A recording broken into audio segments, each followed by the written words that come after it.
खुलुमबाय बयखौबो बे समाव आङो मोनसे सुंद' आपडेट लानानै फैलायबाय बिटिआरनि इएम राकेश ब्रह्म बिथाङा दिनै खौरांगिरिनि सिगाङाव माखासे बाथ्रा बुंदों नोंथांमोना बे भिडिअखौ जोबजासिम नायोब्ला गासै बाथ्राखौ नोंथांमोना आबुङैनो मोनथिनानै लानो हागोन भिडिअखौ जोबजासिम नायनानै लाग्रो भिडिअखौ जोबजासिम नायखांनायनि उनावहाय नोंथाङा मा बुजिनो हादों कमेन्टनि गेजेरजों फोरमायब्लानो जाबाय 15 বছৰৰ যি তেখেতৰ কৰ্মকলা তেখেতৰ ভ্ৰষ্টাচাৰী তেখেতৰ লুণ্ঠনকাৰী যি 3000 কোটি টকা তেখেতে খাই গ'ল গেলি দিলে কেঁচাই কেঁচাই আমাৰ ৰাইজৰ টকা যিমান অসম চৰকাৰৰ পৰা টকা পাইছিল কাৰণ বিটিচি যেতিয়া গঠন হৈছিল 2003 চনত এই সময়ৰ পৰা অসম চৰকাৰৰ পৰা ইয়াৰলি 60 crore 70 crore ঠিক তেনেকুৱা কৰি চলি আহিছে আৰু সেইটো যদি আমি প্ৰত্যেক বছৰ ইনক্ৰিজ কৰিও যদি আমি যদি 15 বছৰৰ তেখেতসকলৰ শাসনকালটো ধৰোঁ তেনেহ'লে 3000 crore টকা পাৰ ইয়াৰ যদি আমি 200 crore ধৰোঁ তেনেহ'লে পাৰ ইয়াৰ 15 বছৰত 3000 কোটি টকা হয় আৰু এই হিচাপেৰে যদি আমি ভাবিবলৈ দেখা পাইছোঁ আমি ৰাইজে গম পাইছোঁ তেখেতে 3000 crore এটা টকাও চৰকাৰক খৰচ নকৰাকৈ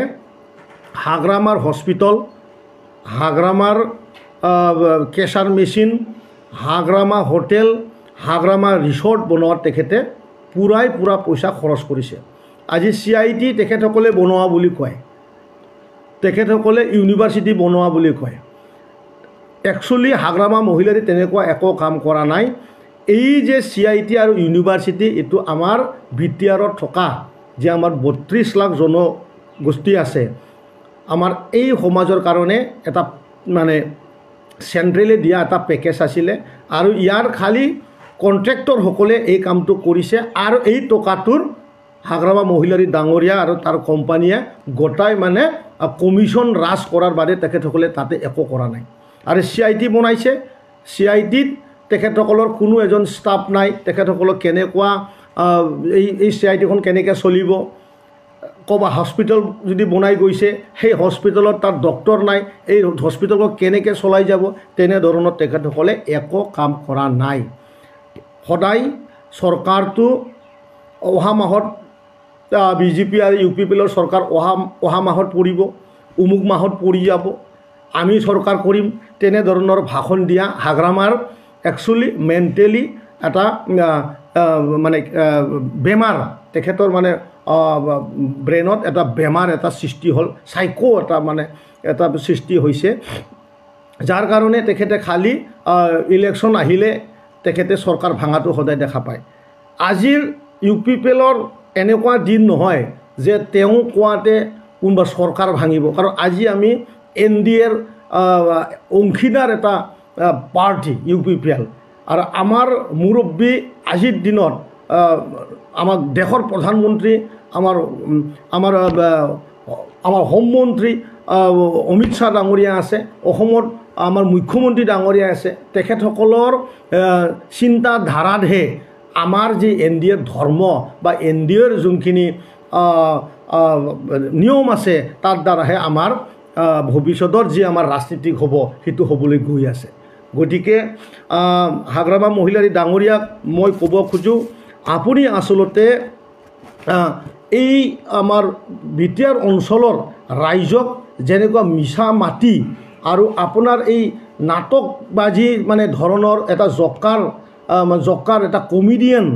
আৰু এটা হিংসাবাদী মন লৈ পেলাই এই সময়ত আপুনি বিটিআৰৰ কোনো এজন ৰাইজক আপুনি ভাল লগাব নোৱাৰে আদিবাসী ভাইসকলৰ লগত বড়োসকলৰ লগত সংঘাত হোৱা সময়ত আপুনি জুই দিলা মানুহ এই কথাটো সকলোৱে জানে আনফালেদি বড়ো আৰু অবড়ো সৃষ্টি কৰা আজি এই সময়ত হীৰা হৰণীয়া ডাঙৰীয়া আৰু আপুনি এই দুয়ো মিলি পেলাই আগৰ সময়তো বিশাল এটা ৰাজনীতিক আপোনালোকে কৰিছিল এই যোনটো স্বৰূপ এতিয়া আপোনালোকক আমাৰ বিটিআৰ অঞ্চলৰ ৰাইজ বা অসমবাসী ৰাইজে এতিয়া দেখা পাইছে আমি সদায় শুনা পাইছোঁ হীৰা হৰণীয়া ডাঙৰীয়াই হাগ্ৰামাৰ লগত মিত্ৰতা কৰিব ইমান লাজ লগা এটা কথা আনফালেদি হাগ্ৰামায়ে হাগ্ৰামাই আমাৰ প্ৰাক্তন সাংসদ আমাৰ হীৰা শৰণীয়া ডাঙৰীয়াক তেখেতে মানে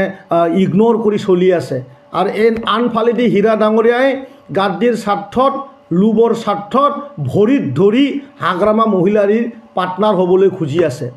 ইমান লাজ লগা পৰিৱেশত ৰাজনীতিক তেখেতসকলে কৰিছে, আমি নিন্দা কৰিছোঁ। সমাজক সুস্থ সমাজ বনোৱাৰ কাৰণে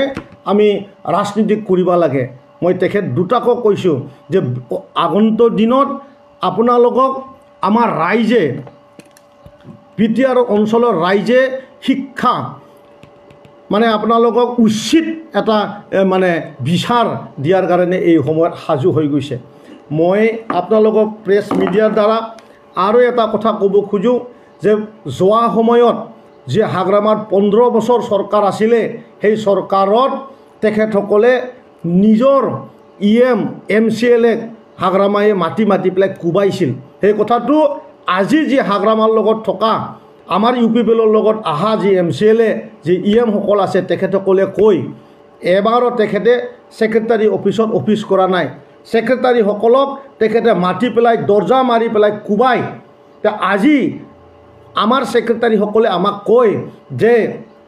এনেকুৱা ধৰণৰ তেখেতৰ সময়ত অত্যাচাৰী দি তেখেতসকলক কাম কৰাইছে, হেঁচাত কাম কৰাইছে, বন্দুক অফিচত আনি পেলাই কাণত মানে বন্দুক পিষ্টল টাঙাই পেলাই হাগ্ৰামা মহিলাৰীয়ে BTC ছেক্ৰেটাৰীসকলক কাম কৰাইছিল, যাৰ কাৰণে 3000 কোটি টকা তেখেতসকলৰ জোৰ জবস্তি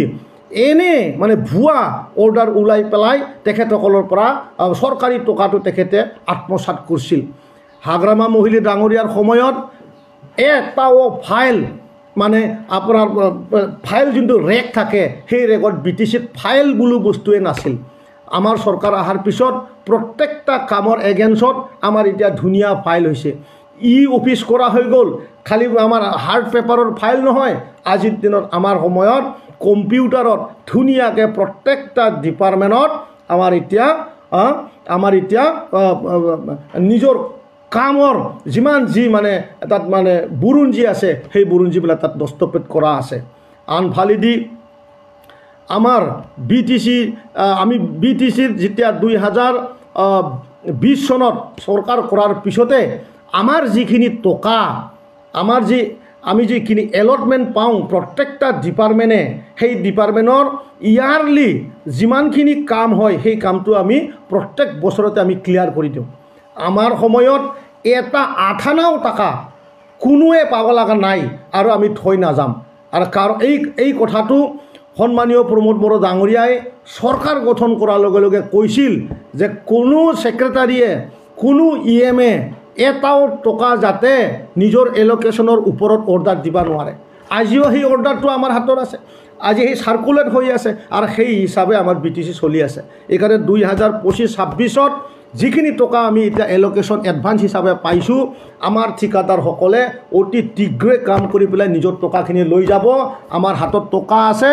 আমাৰ কাম ধুনীয়াকৈ হৈ যাব। হাগ্ৰামাৰ মহিলাৰী ডাঙৰীয়াক মই এনে ধৰণৰ মিছা প্ৰচাৰ কৰি পেলাই ৰাইজক নাটকবাজি কৰি পেলাই কমেডিয়ান এটা মেণ্টেলি ক্ৰেক হোৱা এজন ব্যক্তিয়ে আৰু BTC চলোৱাৰ কথা সেই কথাটো ব্ৰেইনৰ পৰা এৰি দিয়ক। হস্পিটেলত ধুনীয়াকৈ ট্ৰিটমেণ্ট লওক। দুনিয়াৰ সাইক্ৰেটিক আছে গুৱাহাটী, বেংগলত ক'ৰবাত, এইবিলাক ডক্টৰক অলপ দেখুৱাই পেলাই যাতে নিজকে সুস্থ কৰি লয়, মই এইটো কামনা কৰিছোঁ। ধন্যবাদ।